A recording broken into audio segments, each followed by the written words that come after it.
Hello lovelies, in this video we're going to be going over conservation agreements for your A-level biology.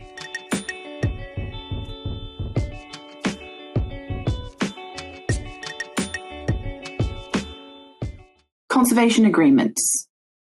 International cooperation is vital to increase the chances of successful conservation. We need to know some specific examples of how international governments have made agreements to try and work together to improve conservation across the world.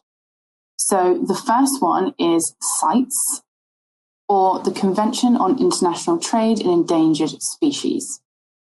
This was first agreed back in 1973, and the majority of the world's governments actually signed it. Its aim is to make sure that international trading in wildlife does not threaten the survival of the species.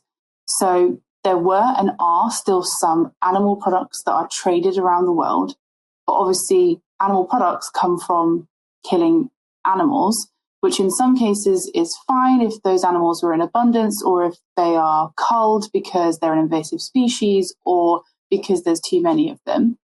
But it sort of started about being the idea of hunting elephants for ivory, for example. Elephants are a keystone species in their habitat, and killing elephants just so that we could have their tusks for ivory, which is considered a luxury item to make jewelry and things like that. It wasn't for any necessary purpose. And obviously over-exploitation and over-hunting of elephants led to their numbers massively decreasing.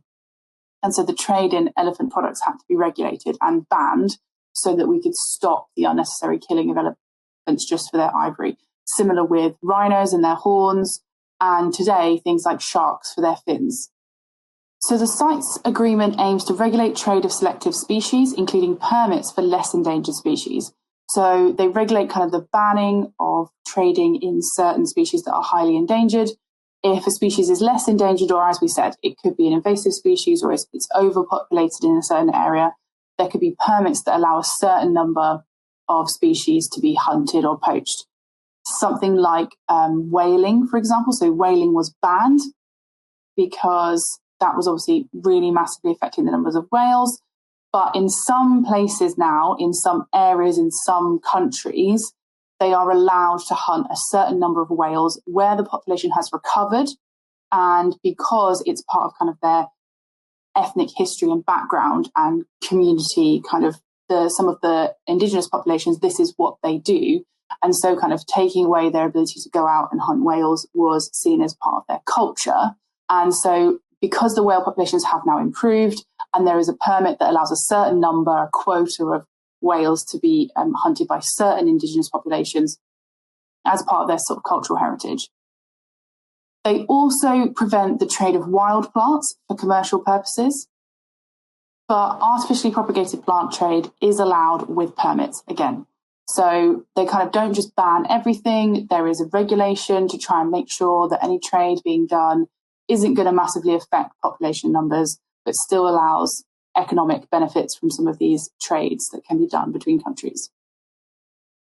The problem with it, regulating it, and the problem with doing things like banning the trade of certain products from animals means that smuggling is a problem. And by banning something and making it harder to trade or smuggle or move these products across country borders, you actually kind of increase the value because it becomes rarer and more difficult. And so then smuggling or illegal trading becomes, a more enticing opportunity because you're going to get more money from it because it's illegal.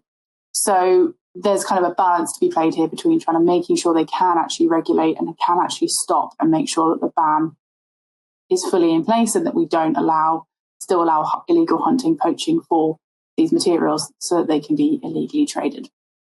So another international convention was the Convention on Biological Diversity, which was signed in Rio de Janeiro at the Rio Earth Summit, and that's obviously in Brazil. It was signed by 150 government leaders back in 1992. Its main aim is to promote sustainability worldwide, and it takes into account that biological diversity isn't just species numbers, for example. It kind of takes into account that humans are reliant on this biological diversity for things like food from our crops, medicines from various plant sources, the fact that having a lot of trees and plants helps to clean the air, making sure that we have a right to clean water and shelter. So it kind of takes into account this balance that humans need the biological diversity because it provides essential services, but also humans have a right to things like clean air, water and shelter, and that must all be balanced with obviously protecting and making sure we're not damaging ecosystems. Some of its main aims include obviously the promotion of conservation of biodiversity, making sure that countries are sustainably using their resources, so not taking more out than can be replaced, sharing access to any genetic resources. So if you are a country that contains a plant that is really useful as a certain genetic resource, making sure that you can share that with other countries, and also sharing scientific knowledge and technology that is developing as we find out new species or we find new ways of being sustainable. Each nation that has signed this convention must have a conservation strategy, so for their own country, for their own species and habitats, and also a sustainable use of their resources. So some kind of development plan, some kind of sustainability process that they sign up to make sure that they are not only conserving their biodiversity, but they are making sure they're being sustainable with any use of any biological resources they have. As well as global and international schemes, local conservation schemes are also really important. They help to protect biodiversity in local areas, and they help by making agreements with landowners, farmers, people who are in charge of local areas of natural biodiversity.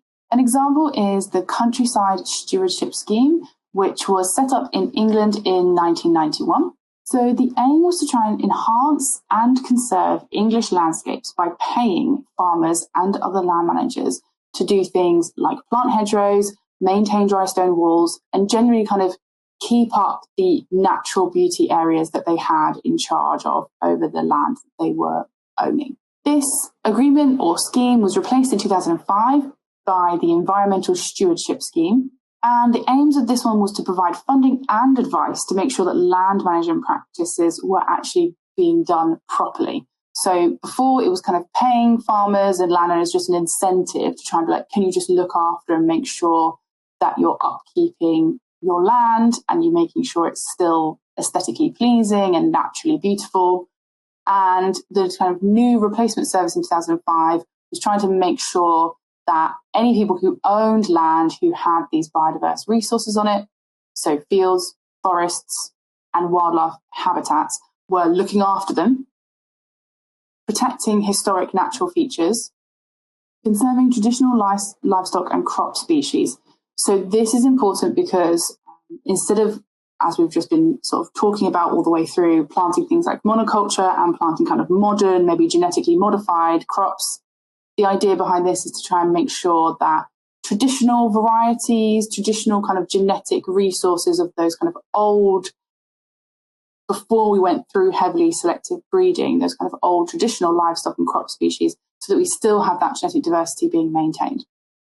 And also to promote public access or education. So to educate people around it, if they access your land, they can go rambling, go walking on it, and just make sure that they can see and appreciate the beauty of the landscape, but also that they are educated about the conservation behind it and why it's important to maintain these kind of natural wildlife habitats.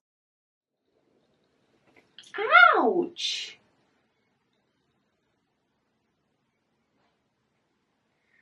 This is why in some videos I'll explain scratches.